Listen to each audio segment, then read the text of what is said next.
Hi, everyone. My name is Alex Zagajewski. I am a Senior Solutions Architect at Winslow Technology Group, and I welcome you to the 4th episode of Tech Talk. For those of you tuning in for the first time, this is a continuation of our new series of conversations covering current and relevant technology topics. Here, we focus more on the big picture of technology concepts rather than just products or services, underscoring Winslow's overall goal to be a consultative partner who provides holistic outcomes instead of just individual SKUs. With us today is Winslow's Chief Technology Officer, Rick Gouin, along with a special guest, Brad Alexander, CTO of Immedion.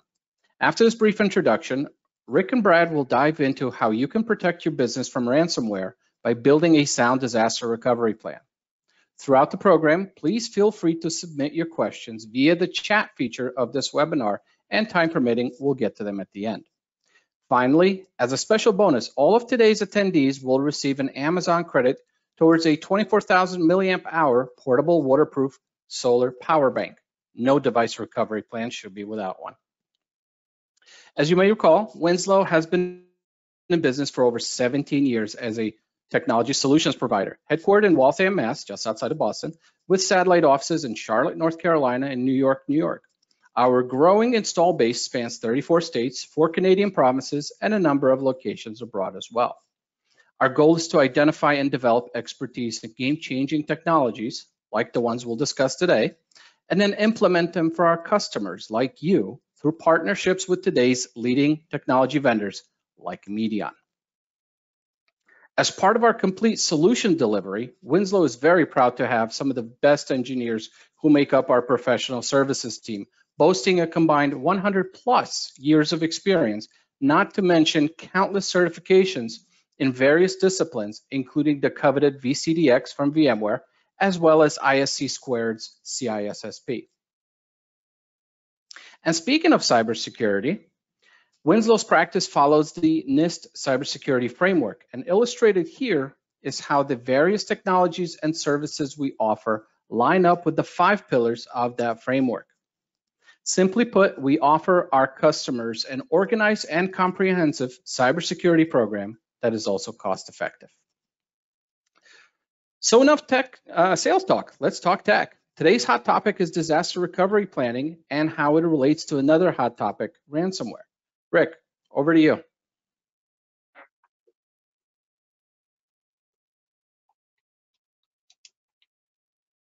Thanks, Alex.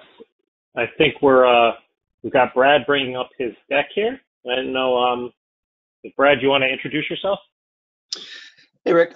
Name is Brad Alexander. I am Chief Technology Officer at Immedion.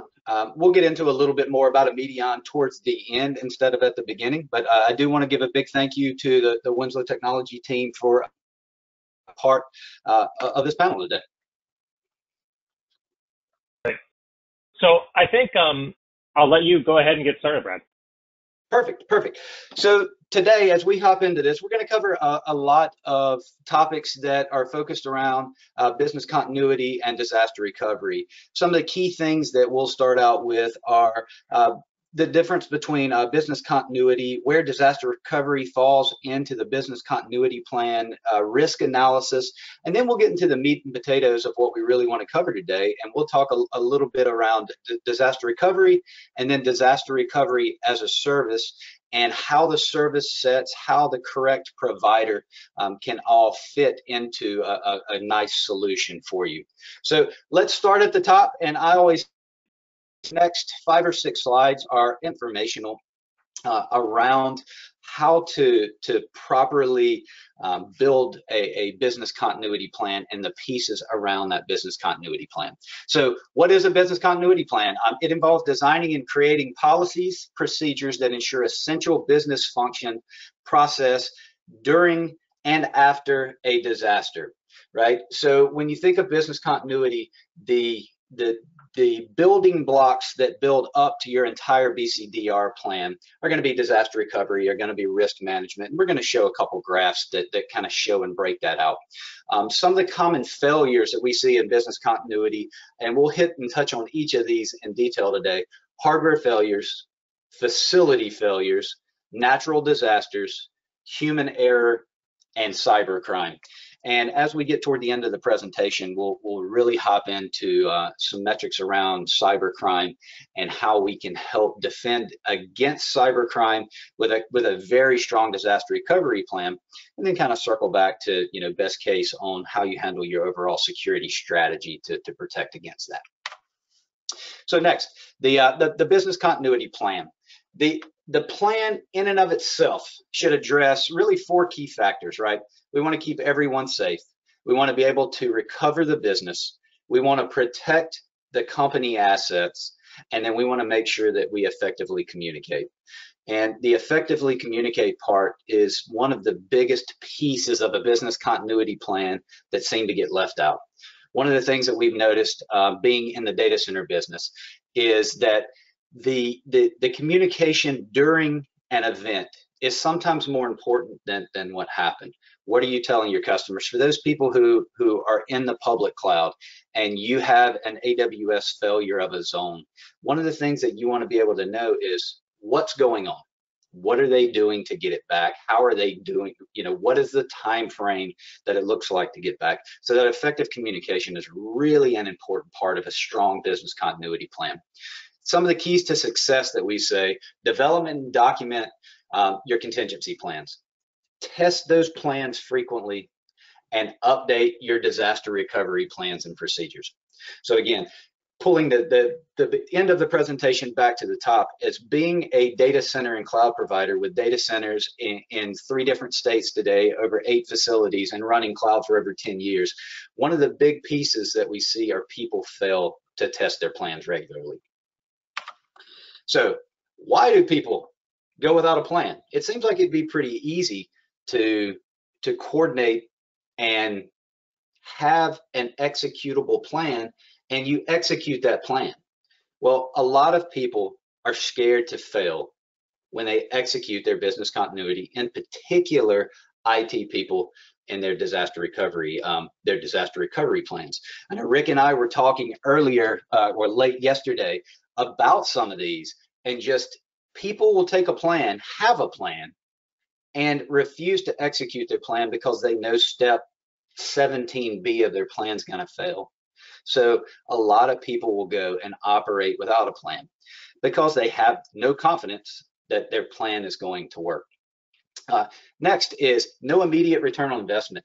That's a really tough piece to this because of the amount of time that it takes to build out a strong business continuity plan. Procrastination. People don't like to test this, right? You have projects, you have things. If you're a sales-oriented organization, you're trying to sell, you're trying to service people, the last thing you want to do is have to worry about stopping and going through a business continuity plan. And then finally, the lucky folks who are yet to have a disaster. And we'll talk about the number of people that we see who have a disaster and what the industry says, the number of people who declared with a disaster as we get throughout the presentation. So Brad, just to interject one thing there, I think one of the things that frequently sort of makes the whole plan thing bubble to the surface is the follow-up question of, if you have a plan, a lot of times the customer will say yes, right? But how old is it? The next worst thing to having no plan at all is having a really old plan or a really outdated plan. So a plan needs to be regularly revisited, because frequently you're adding components to the infrastructure that then don't get addressed in your old disaster recovery plan, right? So it's really important to revisit, keep that thing up to date, and test frequently. How often would you guys generally recommend an organization test their DR plan? We ask for people to test no less than twice a year. Included in packages with disaster recovery, we're unique. We stress people to try to test quarterly. Part of the service and part of the things that are offered in DR as a service and a good partner is we reach out with engineers who reach out to your engineers and say, can we schedule a time to test? So if we can test 4 times a year, I feel like you stay in a solid position from a disaster recovery standpoint.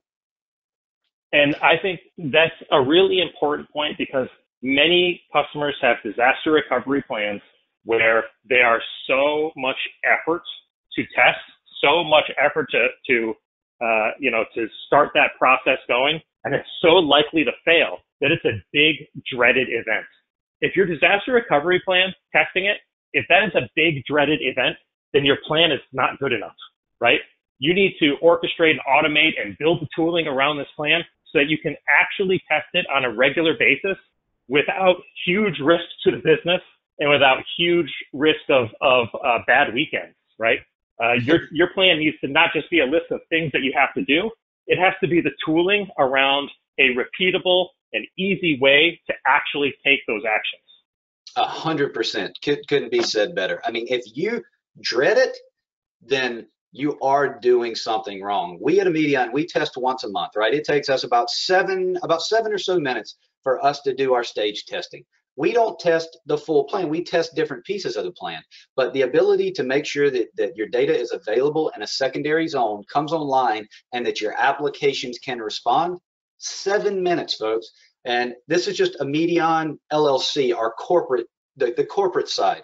138 servers or so fell over and done, and we can say that we've run a fully automated test in less than 10 minutes. Do that easily once a month. So great points.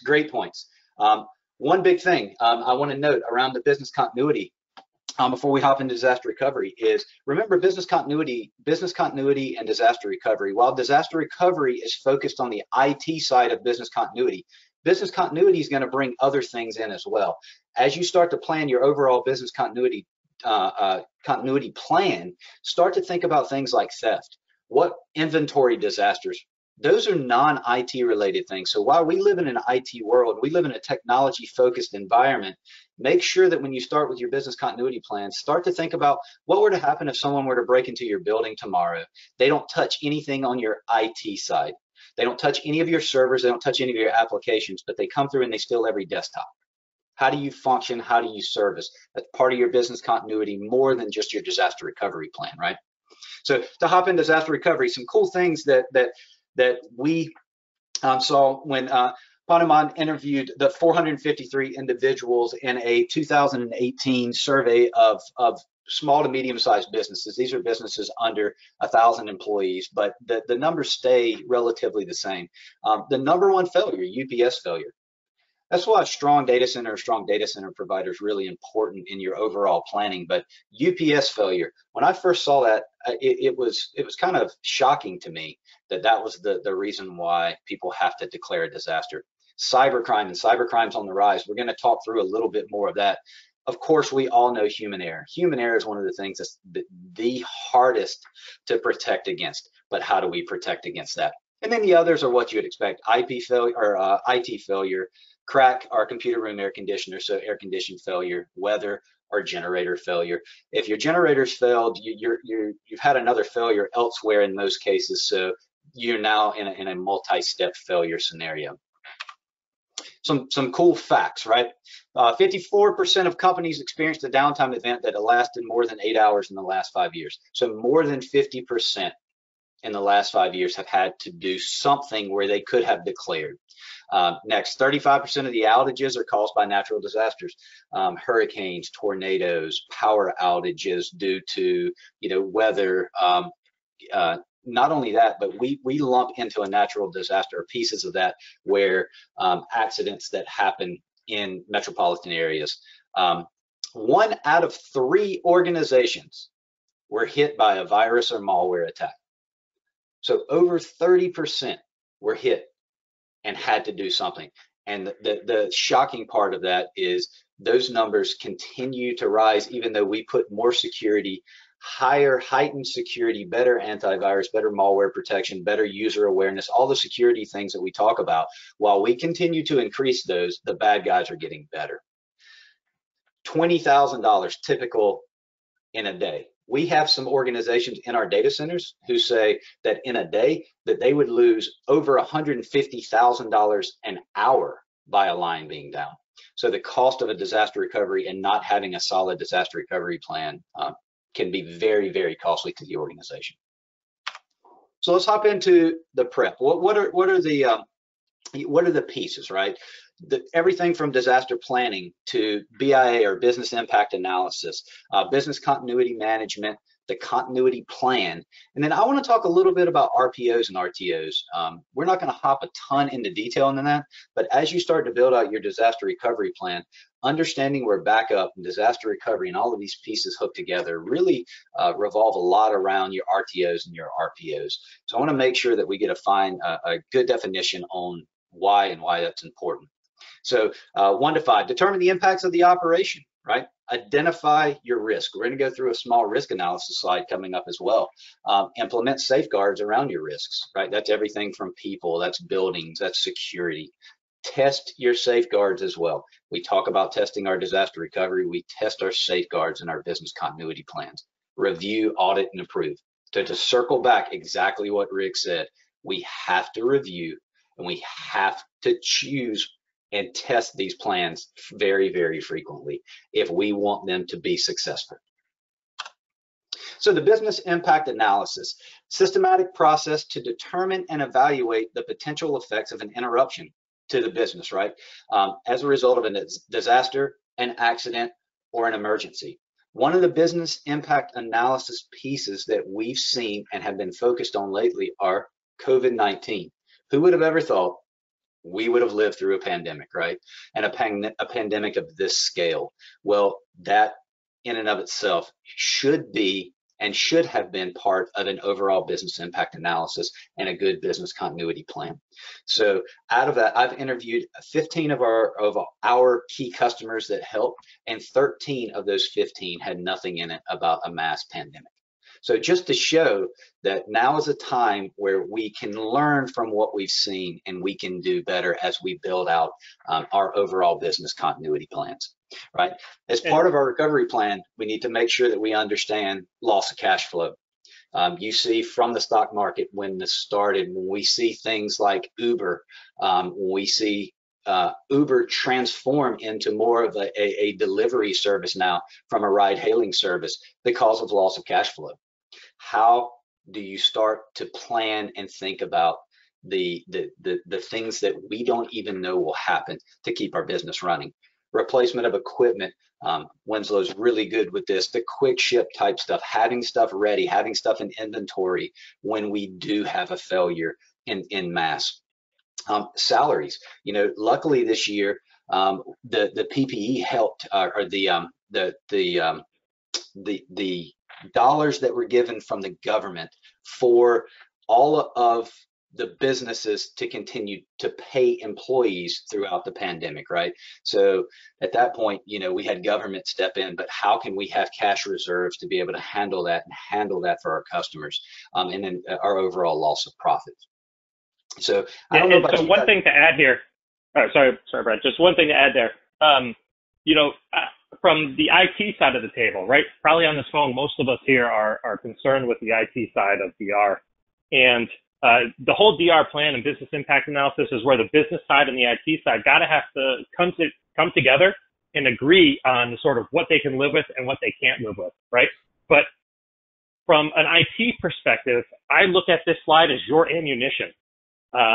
This is the slide where we can take this information, the output of this analysis, and that's our justification to spend some money on DR, right? As IT folks, we know that if the data center blows up, it's going to suck for us worst of all, right? And so we're going to want to spend money to make sure that our data center is more resilient, whether that's through BC or DR or what have you.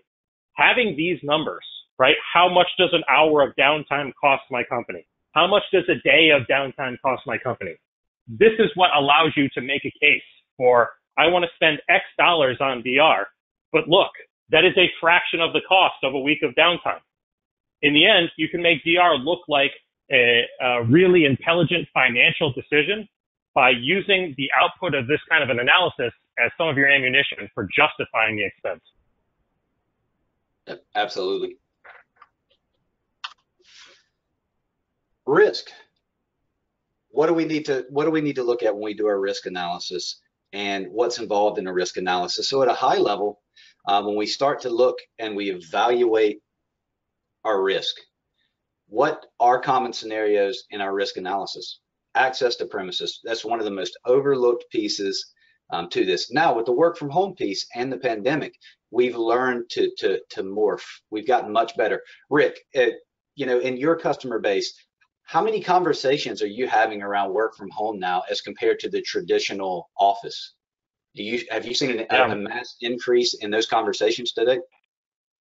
Right away, huge ramp up in all remote access, remote worker type of technologies. Yep. So have we. I think that I would say over 50% of our conversations have been around, you know, what do we do ongoing from a bandwidth standpoint or from a firewall standpoint, you know, from anything from desktop as a service, from different functions that companies were traditionally not looking at. And not only that, but how do we move? How do we move off premise? And now how do we move into shared co-location space so that a provider who has people 24/7, how can we move into those type facilities to continue our operations? Others, loss of data, loss of IT function, and loss of transactional business. Those are common pieces in our disaster recovery plan. So I'm going to kind of haze over those, and we'll get into some more of that as we get into our disaster recovery as a service. Risk analysis. So make sure when you do a risk assessment that one of the key things that you do are you identify your mission critical assets. Everyone says my entire company is at risk. Well, your entire company may be at risk, but those mission critical assets are different tiers of importance, right? We call them tier 0 to tier 3 is how we normally tier those assets. Make sure you define those. We'll get into RTOs and RPOs so we can define correct RTOs and RPOs so we can save dollars, but make sure that we're meeting and are able to bring our mission critical assets back in a proper order that they need to be. So considerations of threats and vulnerabilities related to the assets, one of the key things. If I'm taking my laptops that have always lived inside of my office and now I'm taking them home, do I have my drives encrypted? Pieces around that. If they leave them in a car at night, someone were to steal a laptop that is normally always in a locked building and those drives are encrypted. Take that into account when you start to look at your risk assessment. And then finally, you know, make sure you calculate your risk level. Again, when we start to talk about RPOs and RTOs and our tiers, we need to truly put a risk level at each of those functional pieces of our risk analysis. So we've talked about business continuity. We've talked about security. We may have not said the word security yet, but everything we're talking about, we talked about physical security, we're talking about logical security, right?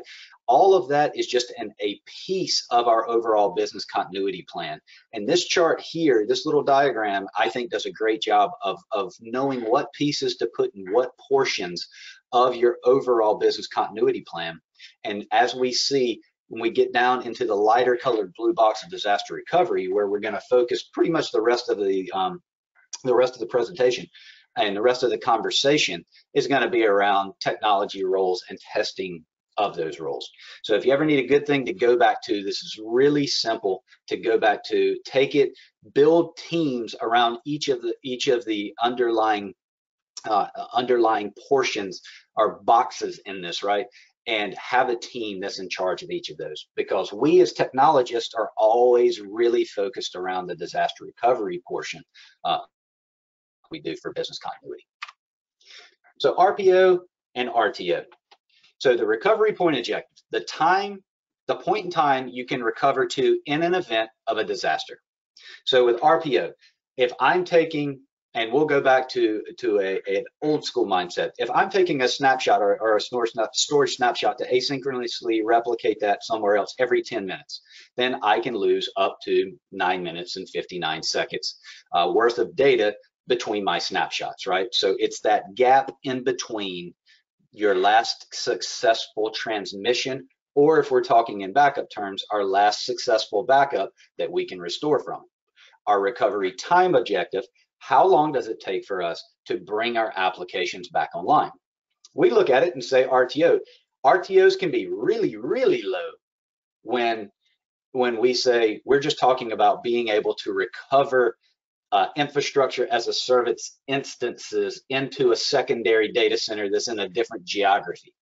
So I can have a virtual machine power up and be online within seconds. but can my data and applications be ready to be serviced? So when we talk RTOs, make sure when you start to talk about RTOs, it's not just the amount of time for something to boot up. It's the amount of time for the entire stack to boot up and be ready to serve data for your full RTO. Warren Buffett once said, it takes 20 years to build a reputation and 5 minutes to ruin it, especially when you work in the environment I work in as a data center provider, right? We build multi-million-dollar data centers. We build redundancies. We are SOC 2 audited, right, to make sure that our redundancies work, that our processes work. Well, what happens if, someone walks through a data center and one of our employees hits an emergency power off button and powers off one of the power distribution units? Something that simple, right, can cause catastrophic effect for not only now, but into the future and the current customer set, right? So make sure that you build in good plans. I would also add one thing on that. Just as IT people right on this side of the table, we probably shouldn't answer the question on our own, right? So when Brad comes to me and he says, hey, Rick, what is the RPO and RTO for Winslow? I'm probably going to go and talk to the business because I want everybody else's fingerprints on that number, right? So as IT people, you don't want to say, oh yeah, our recovery time objection is 1 day, but then the CEO thinks that it's 1 hour because, you just kind of made it up or based your RTO based on what you could do with the technology. You want to get the business to kind of drive that number for you so that, one, they're bought in and more, because a shorter RTO generally costs more money. Better recovery points, better recovery times generally cost more money. So you want the business to buy into those requirements because that's going to help you, right, fund this effort. And also in the event that these things are actually, put to use in a real disaster, you don't want that to have been purely your decision, right? We want the business's fingerprints all over those numbers. So you should probably never, answer it off the cuff. Talk to the business to help them put together a balanced set of goals around cost versus your RTOs and RPOs. Yeah, absolutely. I mean, great example. When I first built out an early disaster recovery plan for Immedion, when we took the disaster recovery to the CEO and basically said, here's how long it's going to take for us to bring these systems online. We had classified them all, and we were super proud as an IT team that we were going to be able to bring everything back online. And we said we would be able to bring everything back online within an hour. That's top to bottom, right? And it was funny. We were excited about it as IT people, and the CEO said, our communications platform and our ticketing platform can't go down. We're like, well, what do you mean? It'll be back in an hour. And they said, in that hour, how do you think our customers are going to feel when they can't get communications? While we're struggling to get everything back online, we've done an excellent job of bringing everything back online, but they had no communication. And that was when, at that point, we built true active for particular portions of our company because it couldn't go down. So those geographies and that ability to have replicas and backup and having RTOs of an hour or 30 or 15 minutes, it was, I need zero. But just as Rick said, the CEO was like, part of the thing that we deliver as a company is consistent communication and customer service. Those two are our key metrics, right? We want to have 100% uptime, but we live in the technology world. We know it's not possible to keep 100%, but the one thing we can do is control the communication that we have to our group internally and externally. So great point, Rick, great point. Disaster recovery versus backup. This is a hot topic because over the years, this has continued to merge. And before my time at Immedion, I actually have had many software as a service and different cloud roles, but one of them was an online backup provider. And I got to intimately see how close they were starting to merge, where backup replica snapshots were being transmitted from virtual machines that were used for backup, and they were used for disaster recovery so that you could power them on. But trust me when I say there is a difference between disaster recovery and backup and the intent of the two. They can have some overlapping space, but in the end, you truly need to be able to understand the difference between backup and your disaster recovery suite, and if they are one, the functions of the underlying pieces of the backup portion and the disaster recovery portion. So just please be very aware of that.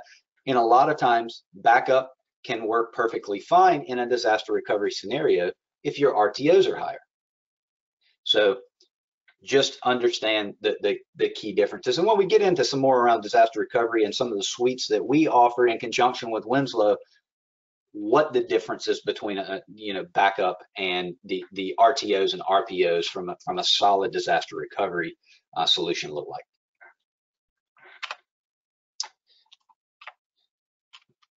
So recovery using backups. One of the key things that we see, recovery can take days, especially if you're not doing replicas. If you're taking a traditional backup, and it doesn't really matter what software package you're using to handle your backup, right?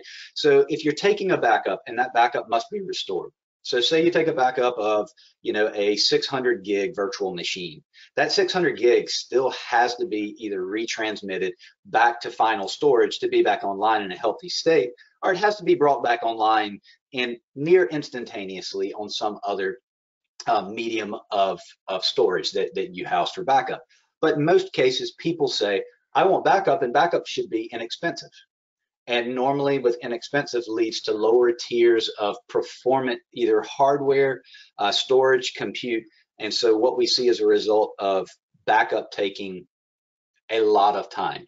Backups, normally you can kick off groups of backups, you can set up jobs to automate bringing backup on in particular order, but you still have those delays of waiting for that backup to actually be restored, right? For those of you who do snapshot-based backup, nothing wrong with it. We do a ton of snapshot-based backup. It has made the industry easy in terms of backup, but one of the things that we've noticed is with snapshots, especially with snapshot chaining in VMware Hyper-V, what you start to see is slowdown, right? If your underlying storage infrastructure or your underlying network infrastructure can't handle the chain of snapshot, you start to see some performance delays, you start to see corruption and orphan snapshots. So you start to bring operational overhead into something that you want to be really easy.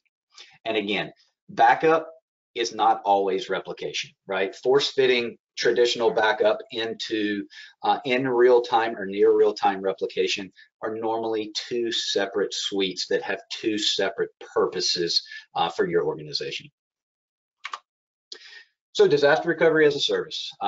We want to significantly reduce the complexity of replication for business continuity and disaster recovery by using a cloud service provider's infrastructure. One of those cloud service providers, of course, is Immedion. We run a large suite of cloud services as well as disaster recovery as a service.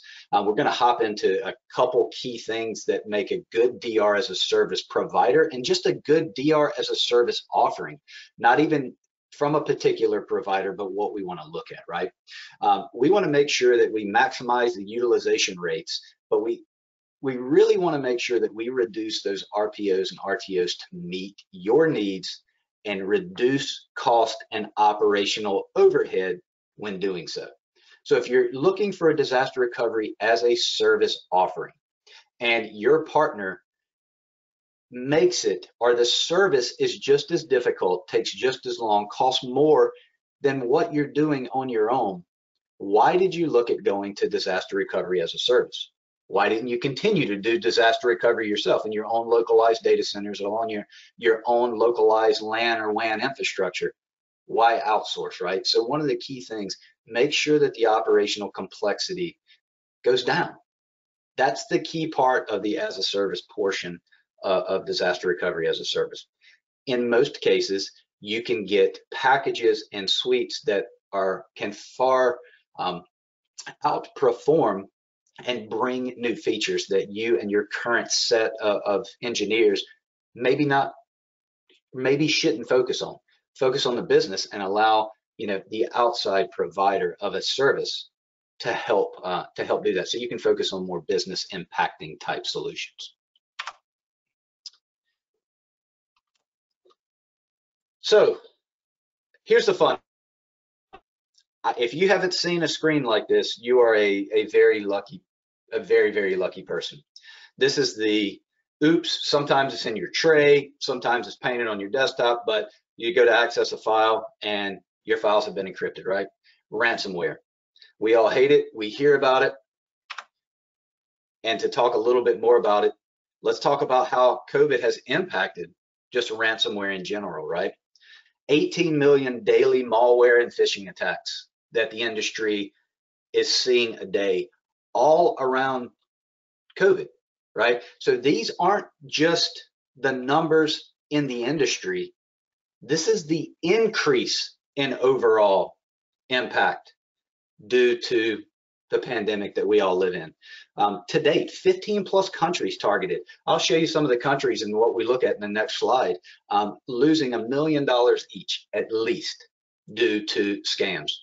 $15 million lost to COVID scams to Americans. And as you look at this, this is going up somewhere in the ballpark of $1 to $1.5 million a month. And these are conservative numbers based off of what the industry can see. What about the people who don't say anything? So I bet the number is more than double. A 27% increase in ransomware in general. There are people who attack emotion, and that's where the COVID impact has really hit. And then a 5x increase in cyber attacks. So I'll go back to Rick and say, Rick, how often now are you talking to customers about cyber defense and around security suites compared to what you were talking to them in January or February, right when it started? Yeah, it's absolutely ramping up. And I think that one of the interesting sort of statistics to come out of this is in the first month of COVID, URL registrations with the word COVID, coronavirus, those keywords in them were over 5,000 a day. And those are URLs that attackers are registering to sound official while they're trying to phish you and build some credibility to get you to click on their links and everything. 5,000 COVID-related URLs per day. Yeah, that's absurd. That is absurd. Again, just people love to attack emotion, and that's what we see day in and day out now. So ransomware by industry. One of the key things, you see that the manufacturing, government, and education are the top three industries that have been hit. So in the study, it's just obvious as to why. When you work in these fields, the manufacturing industry historically has been a little bit further behind than some of the others, right?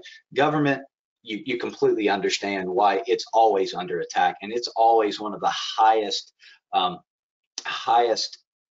abused industries. But manufacturing is just through the roof. And then as we walk down, education, services industry. The services industry, I know MSPs are under constant attack now. Their remote management and monitoring suites are always looking to be compromised so that you have a larger surface. If I gain access to one MSP who manages 200 customers, and each of those customers average 50 PCs each, look at my attack surface now by just compromising one services-based industry. Healthcare and utilities. Utilities surprised me that it wasn't hit even harder, but I think right now that the ransomware is looking more, instead of shutting down utilities and causing havoc on countries, right now ransomware is really looking at the dollars. It's really looking at what is the easiest way for me to gain the maximum amount of money the easiest way. And if I can, hit 50,000 individuals with a ransomware attack, I'm going to have a higher percentage pay, even if it's smaller dollars, than hitting two major utility metropolitans. So ransomware with disaster recovery as a service. One of the key parts that we tout and we love to tout around our disaster recovery as a service is the way that we handle our protection and the way that the disaster recovery suite handles the protection. And it's a rewind type system where we are in near synchronous replication. It is asynchronous. We have RPOs traditionally somewhere in that 8 to 15 second type time frame, where each of those checkpoints are being replicated to a secondary site, right? So the ability to roll back right before an infection, not go to a backup, even if you're running, pretty aggressive snapshot backups, right? And you're doing them once an hour. and you say you do them once an hour, you can handle the stun of the database or the underlying systems pretty well, and you're doing them once an hour. That's nothing as compared to being able to do it every X number of seconds. Again, with no performance impact, without having to handle those snapshots, and the ability to handle that and roll back to the moment right before the initial infection was detected. That's a huge thing. Another piece is the non-disruptive failover testing at any time. It is just huge, right? Not so much just around ransomware, but to make sure that those plans work and that they work flawlessly and that they work, within minutes, and that those seconds of RPOs are there. So you know that if I am hit with ransomware and one of the individuals clicks a nefarious email and gets infected, and then it hits one of the mapped drives that's on one of your file shares, that you can go back to a point in time within seconds or minutes of that. That's a huge part of what a solid disaster recovery as a service provider can do for you. Some of the other things, I put just a little graphic up just so you can kind of see what the data looks like as it moves across. The ability to take multiple locations. So if you have a headquarters and 6 or 7 remote locations, all sending to a centralized data center for disaster recovery as a service, and then being able to let the cloud provider either play in that mix or use 1 or 2 of those cloud provider data centers for your overall disaster recovery as a service offering, right? Again, the recovery points in seconds. That's one of the things that we really want to push. Seconds, everyone may not need seconds for every tier, but now when we start to talk about minutes, it's just, that's become commonplace for the ability to give you those journaled points to return to, right? So we're not talking about the ability to return just 9 seconds back. What about 9 or 18? And we continue that, and we keep hours, days, and or weeks of all of those journal points where you can pick a point in time. We provide up to 14 days. In some instances, we went as long as 21 days, where you can pick any of those checkpoints and go back to that specific checkpoint and restore that particular point in time for not only one, but multiple systems simultaneously. And then finally, continuous replication coupled with automation. I can't speak enough about the automation, right? How hard, as we get into larger scale, when we start to get into the multi-thousands and we're starting to talk about rolling back, hundreds, if not thousands of machines, a smaller team would struggle with that. The automation around that, how we can bring that back, or how the provider and the service can bring that back, almost instantaneously. Another thing that folks overlook a lot that we push and is part of a quality service is the DR runbook. Well, what's included in the DR runbook, right? We talked about our business continuity plans, and we talked about, we had that matrix of all of the things that were part of a good business continuity plan. Well, let's hop into the disaster recovery plan, right? What's part of the runbook? Well, part of the runbook is the outline of not only the IT pieces, but the communication plans, what order we're bringing stuff up in. And most of that is automated. But what we do is we define that list of requirements in order so that we can build our automation. And then we constantly update the DR runbooks for the customers and in conjunction with the customers. And then we update the automation plans. And then we go back to Rick's point. Once that's been done, as business requirements change, we go back into, we need to test. So what if we could do this once a quarter? You update and then you test. You go through second quarter, and it becomes part of your operating procedure that you update your DR runbook as your business changes each and every quarter. And you can do that as aggressive as you would like, but we try to get it to where we make this as seamless enough where we can work with the customer base to make sure that at least once a quarter, you can have a successful test failover plan. So in a runbook, what's involved? You saw kind of the table of contents. We'll go through a couple key pieces here. The risk assessment, is part of the DR runbook, but the business impact analysis is often a separate document that helps build the runbook, right? So we ask the customer and work with the customers, hey, can you please help build your business impact analysis? Here's a template, here's a framework for it. And then we use those objectives from that business impact analysis to build out that DR runbook. And that's everything from a good inventory management solution, or a manual, depending on size of the organization. The communication plan that you're going to use, both internal and external. For folks like us, we need one for media. For people, if we have an overall data center outage, then we're probably going to have media involved that are going to want to, write something up about the outage if it's large scale enough. So we have how we communicate with the media, who communicates to the customer, who communicates internally. And then having those detailed failover procedures and processes. Some of this is more than IT, of course, right? So what happens once we do failover? Now we need to figure out how we run our business in our secondary site. Ideally, it would be not very different from how we would run in production. But again, some of those processes we define and morph based off of the business. So DR in the cloud benefits. So people always ask, we've talked a lot about this, right? But just to put it in 5 easy pieces, right? Make DR affordable. Use someone else's resources that you don't have to buy, that you can turn into a true OpEx for your organization, right? No big out-of-pocket CapEx in most cases.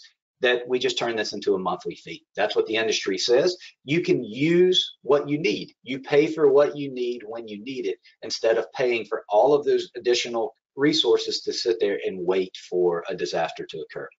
Fast and easy. I've harped on this already, right? Making sure that it works and it's easy. If it's not easier than it was before, why did you outsource?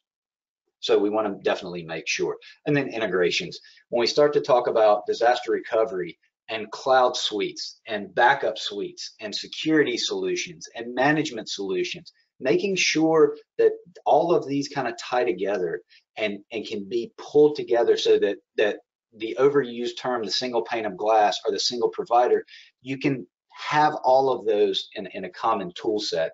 So in the event of a disaster, the last thing you want is declare DR. Then I got to declare something else over here. And then I got to bring up a different management platform so that I can get visibility. Well, I can't lose all of my logging, so I got to bring up another syslogging solution that's here. Again, those integrations to bring a full DR in the cloud capability to a disaster is what makes a solid plan. So is DR right for your business? Are you, worried about cloud, or worried about using an outsourcing because you haven't outsourced before? Do you have investments that are sitting there in terms of technology that you don't want to get rid of? Well, right now, the easiest way during an equipment refresh, come talk to Winslow, come talk to us, find out, do we refresh our production hardware, and do we get to dip our toe into cloud computing, but we do it on our disaster recovery side and maybe even on our testing side. So again, the equipment refresh portion of it, backup failures and testing, it makes it easier to restore and test. The services are meant to be made to be used regularly without having to take things offline to test. Big part of that. So, I'd love to say, bring Winslow in, let them show you a demo of disaster recovery as a service and how we test while leaving production online. Huge deal to be able to test like that. Flexibility, and one of the key pieces that we bring as we call a local provider in our markets and around, is the ability to know where your data is stored. When you're in AWS, you know what availability zone you're in. You may be in Ashburn, you may be out west. Here, you know the exact location, you know the people who are managing the data for you. You know everything about it. You know our SOC compliance. You know us by name. You know the group that's handling. You know where it lives. You know what kind of security controls we have in place. And to a lot of people that are new to disaster recovery as a service, our hosted services, it's a really big deal. So selecting your solution, one of the big things we ask, don't skip the internal risk assessments and business impact assessment. If you have trouble or you feel like you don't have the staff to do that or the time, get with Winslow. Get with a partner. They'll help you go through that and help define that. It doesn't have to be a long process. We can start, and we do this in steps, right? And we find out what's most important as we classify, and we help walk through that. Determines if your business can run during and after a disaster. So that's a huge part of the testing piece. We really need to know and make sure this works. So make sure that when you look for a solution, that solution works for you, right? Budget. In most cases, the whole goal is we want to reduce costs, right? If we can't reduce costs, we want to be able to take those operational folks and be able to place them on something that helps generate either higher quality services or more money, and then evaluate the level of expertise that you have.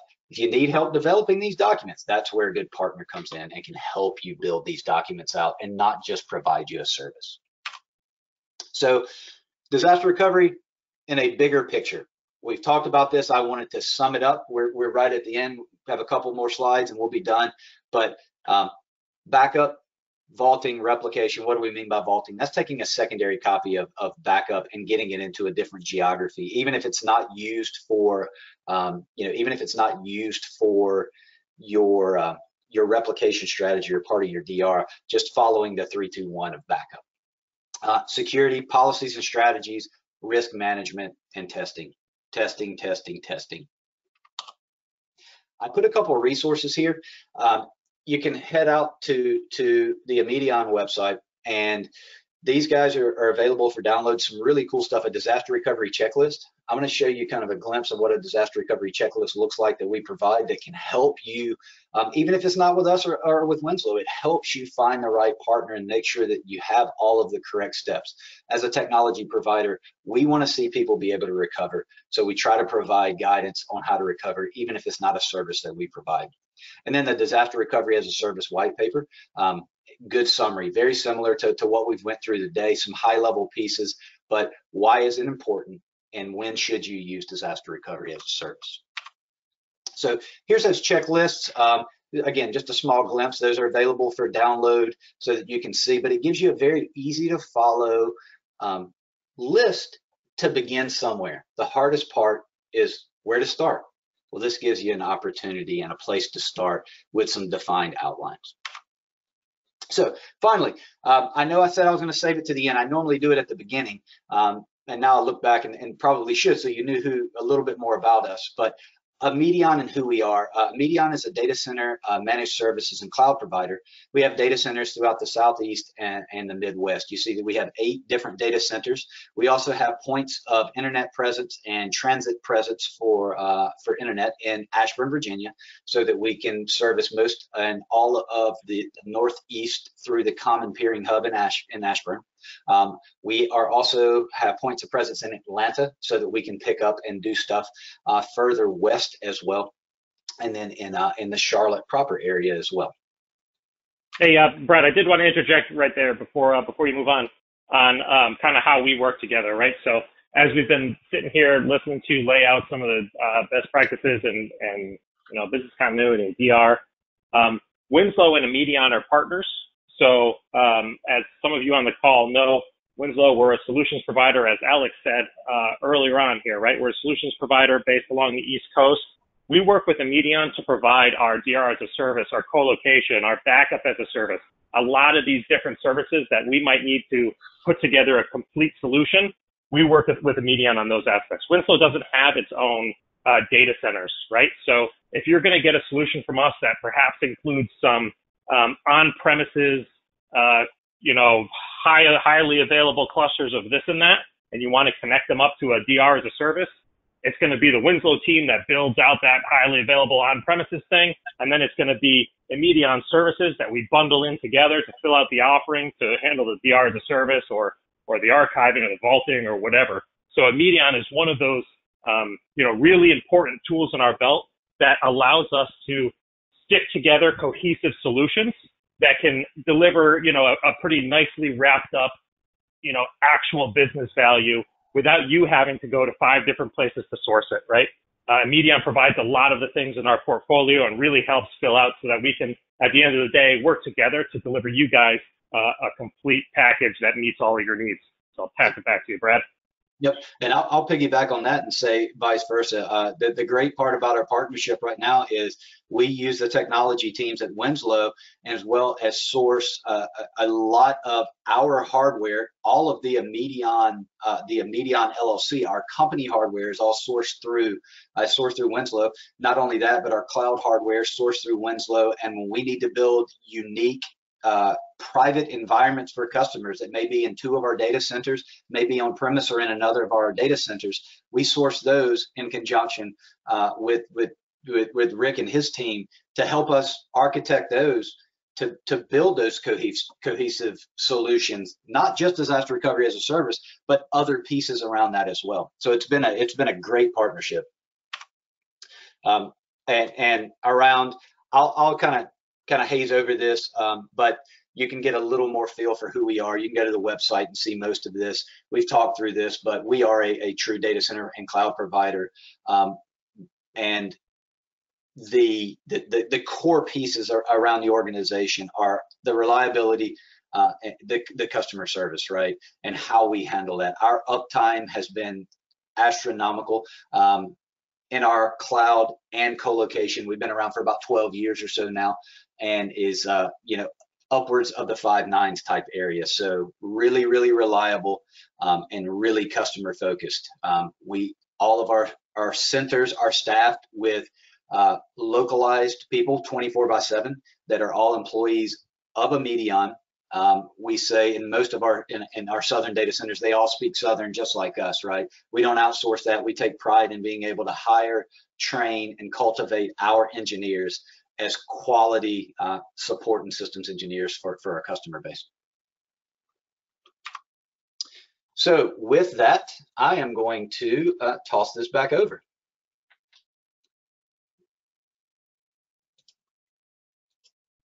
And there you go, Alex.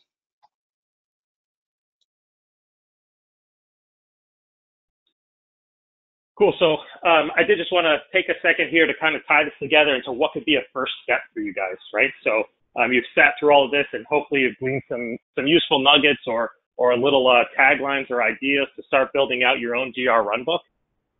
As we sort of mentioned, a lot of the effort that goes into building a proper DR plan is in those business and risk impact analysis, right? So one of the things that we can help you guys with as a first step, if you want to get a little bit smarter about DR, if you want to identify what your risks are, if you want to start to put together that plan to make sure that you're protected, we offer these security evaluations.